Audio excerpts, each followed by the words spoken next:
শেরবাব বলো। যে আমার কাপড় চোপড় নাই, যে দুইটা থ্রি পিস বানাই দিবা। 2 সিট 3 পিস বানাবা? হ্যাঁ কাপড় চোপড় তো আসলে নাই, এটা আমি জানি। ওই এক সিট ভালো আছে আর এক সিট চিরা। হ্যাঁ আমারও তো এই অবস্থা, তাই না? হ্যাঁ আমরা তো কিনলে কিনবার পাইতাম, কিন্তু যে টাকাগুলা দরদিরা পাঠাইছিল সেই টাকাগুলো দিয়ে এমন কিছু করতে চাইছি, ইনকামের একটা কিছু করতে চাইছি, তাই না? হ্যাঁ। মুরগি কিনলাম, তো জানা তো। মুরগির ঘর বানাইলাম। এখন তো কিছু দরদিরা টাকা পাঠাইছে, কাপড় চোপড় কিনতে পারবা। কিন্তু আমার দুইটা থ্রি পিস কিনে দেব। অবশ্যই অবশ্যই কিনা দেব।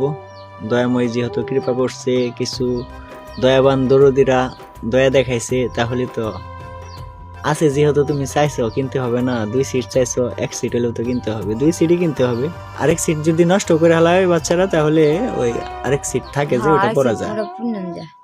যেটা ধুইতে দিলা ওটা শুকাইতে শুকাইতে। হ্যাঁ অবশ্যই কিনতে হবে, আমার জন্য কিনতে হবে না? হ্যাঁ, তোমার জন্য কিনতে হবে। কিনে হালাবো। আচ্ছা মানুষ বাবাজির কোলে কপ লাগছে মনে হয় হালকা, ওই যে কেমন করতেছে দুধ হ্যাঁ। খেতে সময়।